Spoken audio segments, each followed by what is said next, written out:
ជីវិតអ្នកផឹកដេកយប់បនអើយតែព្រឹក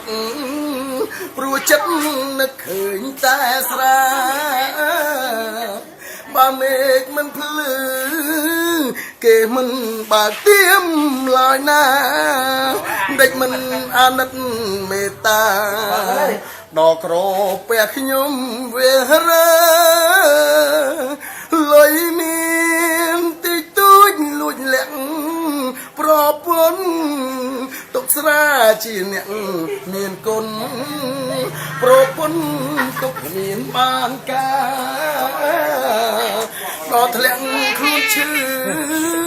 ទើបដឹងថាមកពីស្រាចង់ជាដូចគេធម្មតាតែស្រាបំផ្លាញអង្គហើយទឹកភ្នែកអ្នកផឹកយំស្រនងខ្លួននឹងហើយមកស្ដាប់ប្រពន្ធទុកធ្ងន់ធ្លាក់លើនរណាអើយធ្លាក់លើ